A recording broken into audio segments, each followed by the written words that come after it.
உலகெங்கும் பரவி வாழ்கின்ற தமிழ் சொந்தங்களுக்கு இந்த 2025ஆம் ஆண்டிற்கான ஆகஸ்ட் மாதத்தினுடைய ராசி பலன்களை நாம் பார்க்க இருக்கின்றோம். நமது தமிழ் சொந்தங்கள் அனைவருக்கும் ஜோதிட பூமியின் வாயிலாக மதுரை கார்மேகத்தினுடைய பணிவான வணக்கத்தினை முதலில் தெரிவித்துக் கொள்கின்றேன். இந்த ஆகஸ்ட் மாதத்திலே கிரகங்களுடைய நிலைமைகள் என்ன, நமக்கு எந்தெந்த வகையில் சாதகமாக இருக்கப் போகின்றது, யார் யாருக்கெல்லாம் நல்ல நிலையிலே ஒரு உதவிகரமாக இருக்கப் போகின்றது என்பதை நாம் பார்க்க இருக்கின்றோம். அதே போல யாரெல்லாம் முன்னெச்சரிக்கை நடவடிக்கையாக நாம் இருந்து கொள்ள வேண்டும், நேரம் நல்லாக இருக்கின்ற பொழுது நாம் சில காரியங்களை சாதித்து கொள்ள வேண்டும், நேரம் நமக்கு சரியில்லாமல் இருக்கின்ற பொழுது கொஞ்சம் நல்ல காரியங்களையோ முக்கியமான விஷயங்களை தள்ளி வைத்துக் கொள்வது நல்லது. அதனால் அதற்கான ஒரு சில அறிவுரைகளையும் நாம் இந்த மாத ராசி பலன்களை வழங்குகின்றோம். அதனால் கொஞ்சம் கவனமாக கவனித்து வந்தால் நிச்சயமாக உங்கள் அனைவருக்கும் பயனுள்ளதாக இருக்கும், 12 ராசிக்காரர்களுக்கும். அதே போல் நமது சேனலை சப்ஸ்கிரைப் செய்யாமல் இருந்தால் தயவுசெய்து செய்து வைத்துக் கொள்ளுங்கள். நிச்சயமாக பல விஷயங்கள் உங்களுக்கு உதவிகரமாக, உங்கள் வாழ்க்கைக்கு உதவியாக நிச்சயமாக இருக்கும். உங்கள் குடும்ப உறுப்பினருக்கும் அது பாதுகாப்பையும் ஒரு உறுதியையும் தரும் என்பதை கூறி இப்போது நாம் ராசி பலனுக்குள் செல்லலாம். துலாம் ராசியை சேர்ந்த அன்பு உள்ளங்களுக்கு இந்த ஆகஸ்ட் மாதத்தினுடைய ராசி பலன்களை நாம் காண இருக்கின்றோம். துலாம் ராசிக்கு அதிபதியாக விளங்கக்கூடிய சுக்கிரன் உங்கள் ராசிக்கு 9ஆம் இடத்திலே குரு பகவானோடு அமர்ந்திருக்கின்றார். அதுக்கப்புறம் ஒரு 21ஆம் தேதி அவர் பயிற்சியாகி 10ஆம் இடத்துக்கு போகிறார். இப்போ இருக்கிற இடமும் அவருக்கு நல்ல இடம்தான், அடுத்து போகக்கூடிய இடமும் நல்ல இடம்தான். அதனால் இந்த மாதம் முழுவதும் உங்களுக்கு ஒரு சாதகமான சூழ்நிலையில தான் அமையப் போகின்றது. குருவோடு இணைந்து சுக்கிரன் அமர்ந்திருப்பதால் நிச்சயமாக உங்களுக்கு பல பெரிய மனிதர்களுடைய ஆதரவும் தொடர்பும் கிடைக்கக்கூடிய வாய்ப்பு இருக்கிறது. அல்லது நல்ல முன்னேற்றம் தரக்கூடிய வகையிலே சில எண்ணங்கள் உதயமாகி அதுக்கு தகுந்த மாதிரி உங்கள் வாழ்க்கை பயணத்தை நீங்கள் தொடங்கக்கூடிய ஒரு வாய்ப்பும் இருக்குது. காரணம் 9ஆம் வீட்டு அதிபதி புதன் முதல் 2 நாட்கள் உங்கள் ராசிநாதோடு தான் இருக்கின்றார். அதன் பின்பு 10ஆம் இடமான தொழிற்சாலத்திற்கு அவர் செல்கின்றார். பொதுவாக 9ஆம் வீடு ரொம்ப முக்கியமான வீடு. நவ கிரகங்கள் உட்காரக்கூடிய வீட்டிலேயே 9ஆம் வீடு ரொம்ப முக்கியமான வீடு. 9ஆம் வீடு என்பது தகப்பனுக்குரிய வீடு. அதே மாதிரி குலதெய்வத்தை பற்றி சொல்லக்கூடிய ஒரு இடம். நம்மளுடைய பூர்வீக சொத்துக்கள் நம்ம கைக்கு வருமா என்று பார்க்கக்கூடிய ஒரு இடம். அப்படிப்பட்ட ஒரு இடத்துல உங்கள் ராசிநாதன் போய் உட்காராருன்னு சொன்னால் நீங்கள் தெய்வத்தினுடைய பாதுகாப்புக்குள்ள போறீங்கன்னு அர்த்தம். தந்தையினுடைய ஆசீர்வாதத்தை பெற போறீங்கன்னு அர்த்தம். அதே போல தந்தையாரோடு இருக்கின்ற பிரச்சனைகள் எல்லாம் தீர்த்து விட்டு அவரோடு ஒரு இணக்கமான சூழ்நிலையை உருவாக்கி 2 பேரும் சேர்ந்து ஒரு நல்ல முடிவெடுத்து முன்னேற்றத்திற்கான ஒரு பாதையை வகுக்க போறீங்கன்னு அர்த்தம். என்ன செஞ்சாலும் அதற்கு பக்கபலமாக பல பெரிய மனிதர்களுடைய ஒரு நல்ல ஆலோசனை, ஒத்துழைப்பு, இப்படி பல வகையில் சென்ற இடங்களெல்லாம் சிறப்பை பெறக்கூடிய வகையில் உங்களுக்கு இப்போ நேரம் நல்லா இருக்குன்னு அர்த்தம். இந்த நேரத்தை பயன்படுத்தி நீங்கள் பல நல்ல காரியங்களில் ஈடுபடலாம். நல்ல முன்னேற்றத்திற்கான பாதையை நீங்கள் இப்பொழுது வடிவமைக்கலாம். உங்கள் நேரம் இப்போ ரொம்ப நல்லா இருக்கு. நல்ல புத்திசாலித்தனமாக செயல்பட்டு நீங்கள் வெற்றி அடையக்கூடிய நல்ல வாய்ப்புள்ள ஒரு மாதம் இது. அதே நேரத்தில் உங்கள் ராசிக்கு 5ஆம் வீட்டில் சனி பகவான் இப்பொழுது வக்கரபலம் அடைந்திருக்கின்றார். ஏற்கனவே ராகு கூட சேர்ந்து சனி அமர்ந்து அங்கே இருக்கிறாரு, ஆட்சி பலம் அடைந்திருக்கின்றார். ஆனால் அதே நேரத்தில் இப்போ உள்ள சூழ்நிலைகள் வேறு. என்னன்னு சொன்னால் சனி வக்கரபலம் அடைஞ்சிருக்கிறார். உங்கள் ராசிநாதன் நல்லா இருக்காரு, நீங்கள் நல்லா இருக்கிறீங்க, நீங்கள் முன்னேறதுக்கு எல்லா வகையிலும் சப்போர்ட் இருக்கு. ஆனால் உங்களை சார்ந்தவங்க எப்படி இருக்காங்கன்னு பார்க்கணும் இல்லையா? அப்படி பார்க்கும்போது ஆண்களுக்கு உங்களது பிள்ளைகள் விஷயத்திலிருந்து பல தொல்லைகள் வருவதற்கான வாய்ப்பு இருக்கின்றது. பிள்ளைகளுடைய நடவடிக்கைகளில் வாலிப பிள்ளைகளாக இருந்தால் கவனமாக வச்சுக்கணும். ஏதாவது ஒரு தப்பான பழக்க வழக்கங்களுக்கு ஆளாகக்கூடிய வாய்ப்புகள் ஏற்படலாம். அதே மாதிரி திருமணமாகி குடும்பம் நடத்தி கொண்டிருக்கின்ற கணவன் அல்லது மனைவிமார்கள், இல்லறத்தில் நீங்கள் வாழ்ந்து கொண்டிருக்கின்றவர்கள், கணவன் மனைவிக்குள்ளே கருத்து வேறுபாடுகள் ஏற்படலாம். மனைவியினுடைய நடவடிக்கையிலோ கணவனுடைய நடவடிக்கையிலோ பல மாற்றங்களை நீங்கள் உணரலாம். ஏதாவது ஒரு வகையிலே பிரச்சனைகளை அவர்கள் மூலியமாக உங்களுக்கு ஏற்படுவதற்கான வாய்ப்புகள் இருக்கிறது. நான் சொல்றதெல்லாம் விளைக்குங்க. ஆனால் நீங்கள் சமுதாயத்தில் வெளியில் போகக்கூடிய இடங்கள்ல, நீங்கள் நிற்கிற இடங்கள்ல, நீங்கள் செய்கிற தொழில் செய்கிற இடங்கள்ல எல்லாத்துலேயும் உங்களுக்கு நல்ல பேர், புகழ், செல்வாக்கு எல்லாமே உங்களுக்கு இப்போ கிடைக்குது, நல்லா வர்றீங்க. ஆனால் உள்ளுக்குள்ள உள் மனதில் உங்களுக்கு இருக்க பிரச்சனைகள் இருக்கு. என்னன்னு கேட்டீங்கன்னா, வெளியிலேருந்து வரக்கூடிய பிரச்சனைகள் பிள்ளைகள் மூலியமாகவோ அல்லது மனைவி அல்லது கணவன் மூலியமாக உங்களுக்கு வருது. அதற்கு காரணம் 7ஆம் வீட்டு அதிபதி செவ்வாய். அவர் என்ன செய்கிறாருன்னா 12ஆம் இடத்துல விரயஸ்தானத்தில் உட்கார்ந்துருக்கிறார்.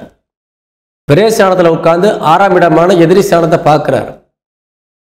அப்போ உங்களுக்கு விசுவாசமாக இருக்கக்கூடிய கணவன் அல்லது மனைவி அல்லது நண்பர்கள் அல்லது சுற்றமும் நட்பும் சொந்தங்களும், நீங்கள் ரொம்ப பெருமையாக ரொம்ப கௌரவமாக கண்ணியமாக நீங்கள் நினைத்து கொண்டிருக்கின்ற இந்த உறவுகள் எல்லாம் இப்போ உங்களுக்கு வீண் செலவை செய்ய ஏற்பாடு செய்து கொண்டிருப்பதாகவும், நீங்கள் என்ன சொன்னாலும் கேட்காம உங்களுக்கு எதிராக செயல்படக்கூடியவராக இருந்தால் நீங்கள் என்ன செய்ய முடியும்? இதுதான் இப்போ அங்கே உங்களுக்கு நடக்கக்கூடிய விஷயமாக இருந்துகிட்டு இருக்குது. அதனால இந்த விஷயங்கள் உங்களுக்கு இப்படி தான் இருக்குங்கிறத நான் சொல்லிட்டேன். அப்போ நீங்கள் என்ன செய்யணும்? ஏற்கனவே நீங்கள் தெளிவாக இருக்கிறீங்க, நல்ல மனநிலையோட இருக்கிறீங்க, எதையும் சமாளிக்கிற ஆற்றல் உள்ளவராக இருக்கிறீங்க. அப்போ என்ன செய்யணும்னு சொன்னால், இவங்களை கண்டுக்கக்கூடாது. அவங்க விஷயத்தில் அதிகமாக மூக்கு நுழைச்சிங்கன்னு வச்சிங்களேன், நீங்கள் தான் மனவேதனைக்கு ஆளாக வேண்டியிருக்கும். என்ன சொன்னாலும் கண்டுக்கிறாமல் போயிட்டே இருங்க. அவங்க என்னடா எவ்வளோ சொன்னாலும் காதலே வாங்க மாட்டேங்கிறாருன்னு சொல்லிட்டு அவங்க பாட்டுக்கு அதை பற்றி கண்டுக்கிறாமல் பேசாமல் போக ஆரம்பிச்சிடுவாங்க. நீங்கள் அவங்க சொல்கிறதுக்கு பதில் கொடுக்க ஆரம்பிச்சிங்கன்னா, இது அதிகமாக பேச்சு வழக்காக மாறி அது என்ன ஆகும் சொன்னால் விஸ்பூர்வமாக மாறிவிடும். அதனால் நீங்கள் பேச்சை குறைத்து கொண்டு உங்களது பிள்ளைகளிடத்தில் எப்படி நடக்க வேண்டும், உங்களது இல்லற துணையிடத்தில் எப்படி நடக்க வேண்டும் என்பதை நீங்கள் பொறுமையாக முடிவெடுத்து செய்ய வேண்டும். டக்குன்னு ஆவேசமாக எதுவும் செய்துவிடக்கூடாது, எதையும் பேசிவிடக்கூடாது. அது குடும்பத்தில் பிரச்சனையை உண்டாக்கும். அப்போ நீங்கள் ஒரு நல்ல முயற்சி எடுத்து முன்னுக்கு போகிறீங்க, உங்களுக்கு சப்போர்ட் பண்ணுற ஆள் நிறையா இருக்கிறாங்க, ஜெயிக்க வைக்கிறதுக்கு துணையாக எல்லாருமே இருக்கிறாங்க, தெய்வமும் துணையாக நிற்கும். இந்த நேரத்தில் உங்களுக்கு ஒரு இடையூறாக வரக்கூடிய விஷயங்களில் நீங்கள் தலையெழுத்துக்கு வச்சுக்கிட்டீங்கன்னா நீங்கள் ஜெயிக்க முடியாமல் போயிடும். இது விதி, அதை நம்ம மதியால் வெல்ல வேண்டும். இதுதான் நம்ம சொல்லிகிட்டு இருக்கிறோம். சரிங்களா? அப்போ இந்த நேரங்களில் கவனமாக இருந்துக்கோங்க. புதிய நட்புகள் ஏதாவது உருவாகுவதற்கு வாய்ப்பு இருக்கின்றது. புதிய நட்புகள் அது நல்ல நட்பாகவும் இருக்கலாம், கெட்ட நட்பாகவும் இருக்கலாம். நல்லதாக தான் எடுத்துக்கங்க. கெட்ட நட்பு ரொம்ப டேஞ்சராக இருக்கும். நீங்கள் இது வரைக்கும் எந்த கெட்ட பழக்கமும் இல்லாதவராக இருப்பீங்க. உங்களுக்கு அதை பழக்கப்படுத்தி கொடுப்பதற்காகவே சில நட்பர்கள் வருவாங்க. அல்லது நீங்கள் வாழ்க்கையில் தனி மனித வாழ்க்கையில் ஒழுக்கமாக வந்துட்டு இருப்பீங்க. இந்த நேரத்தில் தவறான ஒரு உறவுகள் உங்கள் பெயரை கெடுப்பதற்கான வாய்ப்புகள் இருக்கிறது. இந்த மாதிரியான சூழ்நிலையும் இப்போ இருக்குது. ரொம்ப கவனம் தேவை. குருபவனுடைய பார்வை வக்கரம்பட்ட சனி மீது விழுந்தாலும் சனி செய்ய வேண்டிய காரியத்தை கண்டிப்பாக செய்வார். அவர் 3ஆம் பார்வையாக உங்களுக்கு 7ஆம் இடத்தை பார்ப்பதால் இந்த விளைவுகள் ஏற்படும். 10ஆம் பார்வையாக உங்கள் வாக்குஸ்தானம் மற்றும் குடும்பஸ்தானத்தை பார்க்கறதுனால குடும்பத்திலையும் கேடை விளைவிப்பார். அதெல்லாம் ரொம்ப கவனமாக இருக்கணும். அதே மாதிரி லாபஸ்தானத்தை 7ஆம் பார்வையாக பார்க்குறார். 17ஆம் தேதி வரை லாபஸ்தானாதிபதி சூரியனுக்கு 8ல் சனி உட்கார்ந்துருக்கிறார். அதனால உங்களுக்கு வரக்கூடிய லாபத்திலையும் இடையூறை செய்வார். இதனால இந்த இப்படிப்பட்ட விஷயங்கள் எவ்வளவுதான் நீங்கள் கடுமையாக உழைத்து நீங்கள் நல்ல பேரை சம்பாதித்தாலும் அதனிலிருந்து வரக்கூடிய பயன்கள் உங்களுக்கு காலதாமதமாக கிடைக்கும். ஆனால் கிடைக்காம போகாது. அவசரப்பட்டு நீங்கள் எந்த முடிவும் எடுத்துவிடக்கூடாது. எதிரிகளிடத்தில் கொஞ்சம் கவனமாக இருக்கணும். அவங்கள்ட்ட இருந்து நம்ம வீண் செலவுகள் வருவதற்கான வாய்ப்பு இருக்கின்றது. கடன் வாங்குவது கொடுப்பது விஷயங்களை ரொம்ப எச்சரிக்கையாக இருக்கணும். புதிய நண்பர்கள் அல்லது பெண்கள் விஷயத்தில் எச்சரிக்கையாக இருக்கணும். இது போன்ற விஷயங்களில் நீங்கள் கவனமாக இருந்தால் இந்த துலாம் ராசிக்காரங்களுக்கு இந்த மாதம் இனிமையாக செல்லும். நான் ஏற்கனவே சொன்னபடி உங்களுக்கு டைம் நல்லா இருக்குது. இந்த நேரத்தில் நீங்கள் எதில் கவனம் செலுத்தணும் அது மட்டும் தான் செலுத்தணும். தேவையில்லாத விஷயங்களை கவனம் செலுத்துனீங்கன்னா நிறைய பிரச்சனைகள் சந்திக்க வேண்டி வரும். அதே மாதிரி தொழில் சார்ந்து நீங்கள் எடுக்கின்ற முயற்சிகளுக்கு நிறைய முட்டுக்கட்டை வரும். ஏன்னா 10க்கு 8ல் தான் சனி வக்கரம் அடைகிறார். எங்கே சுற்றியும் இடையூறு இல்லாமல் நீங்கள் ஒரு காரியத்தை சாதிக்கவே முடியாது. கண்டிப்பாக நீங்கள் இடையூறை சந்திச்சு தான் ஆகணும். ஆனால் முடிவு என்பது நீங்கள் வெற்றியில் தான் அங்கே போய் நிற்பீங்க. வெற்றி கோட்டை நீங்கள் தொற்றுவீங்க. ஆனால் நீங்கள் ஓடும்பொழுது ரொம்ப கடினமான ஒரு பாதையில் ஓட வேண்டியது இருக்கும். அதனால் நீங்கள் பயப்பட வேண்டாம். நம்ம எப்படி ஜெயிச்சிருவோம்ன்ற எண்ணத்தை மட்டும் மனசில் வச்சுக்கோங்க. கண்டிப்பாக ஜெயிச்சிருவீங்க. ஜெயிக்க வைக்கிறது கிரகம் இப்போ வலிமையாக இருக்குது. உங்களுக்கு சப்போர்ட் நிறையா இருக்குது. அதனால் உங்களை கை தூக்கி மேலே கொண்டு வந்துடுவாங்க. ஆனால் நீங்கள் மேலே வர்றதுக்குள்ளார கீழே உங்களை பிடிச்சி இழுக்கிறதுக்கு சில பேர் நின்றுக்கிட்டு இருப்பாங்க. அதனால் கொஞ்சம் கவனமாக இருக்கணும். செய்கின்ற தொழில் செய்கின்ற இடங்களில் புதிய முதலீடுகள் போடுவதில் கொஞ்சம் காலதாமதம் தேவை. புதிய முயற்சிகள் இறங்குவதில் கொஞ்சம் தொழில் சார்ந்து கொஞ்சம் வெயிட் பண்ணுங்க. ஏன்னா இப்போ உங்களுக்கு ரொம்ப பிரச்சனை இடையூறு தர்றாங்க. நீங்கள் போராடி மன உளைச்சலுக்கு ஆளாவதற்கு பதிலாக இந்த சனி வக்ரம் நிவர்த்தி அடைகின்ற பொழுது நாம் பார்த்து கொள்ளலாம். சனி எப்போ வக்ரம் நிவர்த்தி ஆகுதுன்னா கார்த்திகை மாதம் 1ஆம் தேதி, இப்போ ஆடி மாதம் 16ஆம் தேதி, ஆவணி மாதம் 15ஆம் தேதி வரைக்கும் இந்த ராசி பலன் சொல்கிறோம். ஆடி மாதம் முடிஞ்சு ஆவணி மாதமும் முடிஞ்சு அடுத்து புரட்டாசி ஐப்பசி இந்த 2 மாதம் முடிஞ்ச பின்னாடி தான் கார்த்திகை 1ஆம் தேதி தான் வக்ர நிவர்த்தி அடைகிறாரு.